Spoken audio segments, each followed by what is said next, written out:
Today is the last Sunday in the church's liturgical year, known as Christ the King Sunday, or alternatively, the Reign of Christ, or Christ the Sovereign Sunday.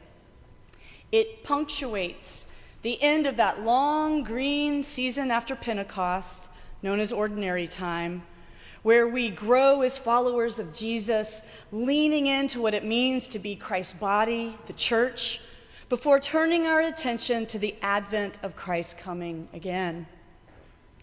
While the whole notion of celebrating Christ the King may rankle many as another tired, patriarchal, imperialistic metaphor for God, it is worth noting the historical origins of this feast day, which are surprisingly recent.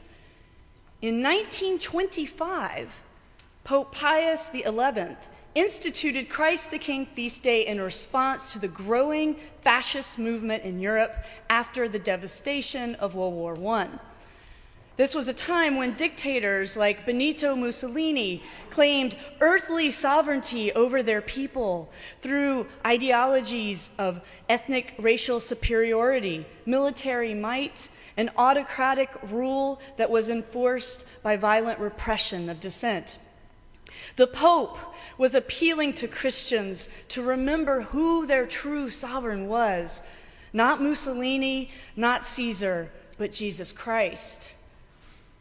Today, just 100 years later, we face a disturbing new wave of populist, nationalist movements and governments in once reliable democracies throughout the world, including our own.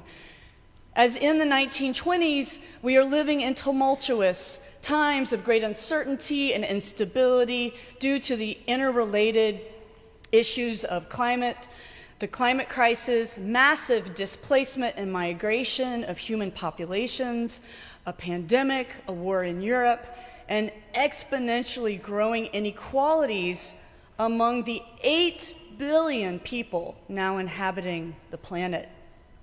This seems like as good a time as any to remember that Christ, rather than thrones or dominions or rulers and powers, is our ultimate sovereign, and that we are citizens of God's kingdom rather than merely subjects of the latest election results or geopolitical landscape where we find ourselves living. But what does this reign of Christ look like? What kind of king is Jesus? And what kind of kingdom does he rule? When the criminal hanging on the cross beside Jesus asked, "Jesus, remember me when you come into your kingdom," who and what does he see that others don't, that could possibly give him hope amidst such desolation? It is almost impossible for us then or now to identify any part of Luke's gruesome account of Jesus' final hours with anything remotely resembling an earthly king and kingdom. Luke tells us that Roman soldiers led Jesus along with 2 other condemned criminals to a place chillingly named the Skull, where they are crucified. The skull was likely a rocky outcrop on the outskirts of Jerusalem. It was chosen as a place of public execution precisely because it was a highly trafficked crossroads, ensuring optimum visibility to deter those who dared to challenge Rome's authority. Crucifixion, which maybe for us just has become so commonplace because we hear it all the time, it was the worst, the very worst punishment imaginable, combining brutal physical torture, including the wrenching of limbs and slow suffocation, with the savagery of public ridicule. Jesus, a sovereign? It was unimaginable that anyone with even the most tenuous claim of royal status could ever undergo such a heinous and humiliating death. I mean, you don't have to look much further than Queen Elizabeth's recent funeral to see how our culture continues to associate monarchs with pageantry, pomp and circumstance, wealth and nobility. True kings and queens are coronated, not crucified. Monarchs don the finest clothes and feast from the most gourmet banquets. They are not stripped naked and offered sour wine while nailed to a tree. A sovereign commands armies and has power and authority over people, lands, resources, and above all, a real sovereign can save him or herself. A defining characteristic of any real political leader throughout history, whether by crown or by coup, is that they hold on to and protect power to first and foremost ensure their own survival. The Queen's funeral was the largest security detail in the history of the United Kingdom. Millions of dollars, 10,000 police officers, 2,500 military personnel were deployed to protect and ensure the safety of King Charles, the royal family, and 70 heads of state. Because let's face it, what good is a dead king or a dead president? Jesus, who has claimed he is God's Messiah, the anointed one, he was expected to rise up like a mighty warrior king, leading an army to overthrow the tyranny of Rome and restore Israel's former glory. But instead, he is mercilessly scoffed, mocked and derided, first by the religious leaders, then by the Roman soldiers, and at last by a lowly common criminal, because Jesus cannot even save himself. These three groups are united and unanimous in their conviction that if Jesus were the real Messiah, then he should by definition be able to escape his fate. Jesus is taunted 3 times. If you are the King of Jews, save yourself. Recalling the 3 temptations in the wilderness by the devil at the beginning of Jesus' ministry.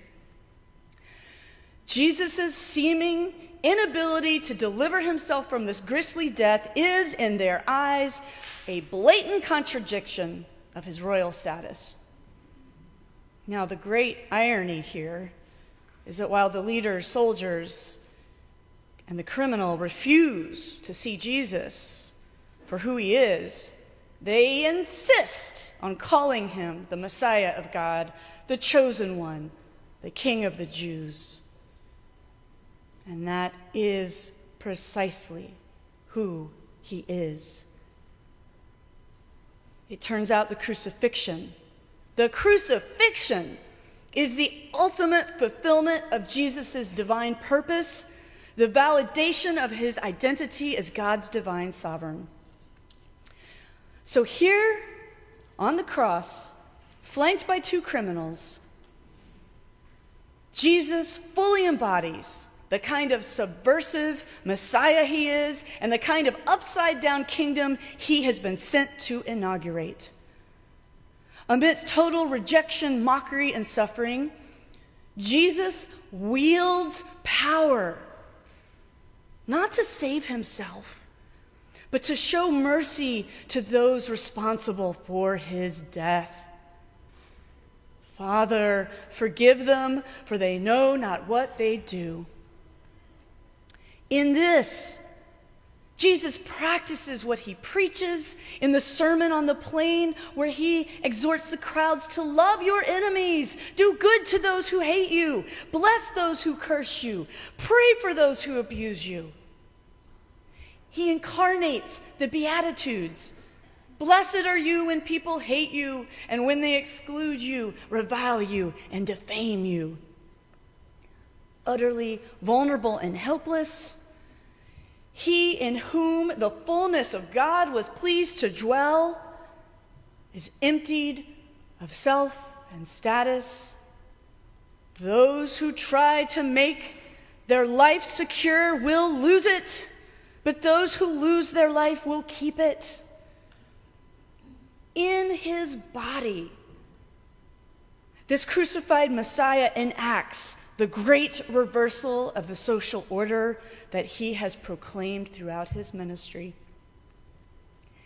And yet, no one sees it except for this one criminal who has the humility and the eyes to recognize Jesus for who he is. This criminal has the temerity to challenge the other sneering criminal, to testify to the truth and the good news, and to ask Jesus merely, not even to forgive him, but to remember him when he enters this new kind of kingdom that contradicts and nullifies the brutality and violence of empire. One where forgiveness, grace, and mercy reign. Jesus responds, "Truly I tell you, today you will be with me in paradise." By forgiving his executioners and offering tender words of gracious welcome and invitation for a condemned man, Jesus uses his last dying breath to transform the cross into a place of healing and redemption. In this death-dealing, killing field called the skull, Jesus makes the scandalous, audacious promise of paradise, that new Eden, a new creation, a present and shared reality. It seems all too painfully obvious that our relentless, quixotic quest to save ourselves never works. It always fails. The more desperately we seek to feather our own nest, to protect social, economic, and political power and privilege as individuals, as groups, societies, nations, the more we destroy and scatter, are driven apart, the more we abuse and neglect each other, unraveled by systems of injustice, as the prophet Jeremiah describes. By living for our survival alone, we ravage the earth, God's creation, each other, especially the most vulnerable and poor among us, and we squander the hope of future generations who follow. But Jesus shows us another way. Jesus shows us that salvation, and by this I mean healing and wholeness, occurs when we relinquish power, when we share power for the common good and our mutual flourishing. Jesus wields divine power that does not seek to defend and protect self, but pours out a sacrificial love to empower others, power that empowers, giving and forgiving, redeeming and restoring all that is lost, all that is broken and ruptured. It is from the cross that Jesus exercises his sovereignty as one who serves. This is the good news. This is the otherworldly, countercultural vision of Christ the King, glimpsed by the criminal.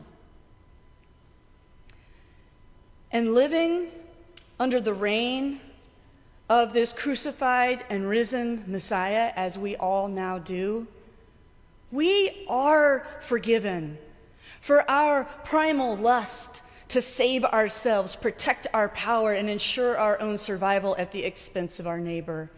As Paul says in the letter to the Colossians today, he has rescued us from the power of darkness and transferred us into the kingdom of his beloved Son, in whom we have redemption, the forgiveness of sins. Such forgiveness frees us. It empowers us to seek each other's salvation, each other's healing and wholeness.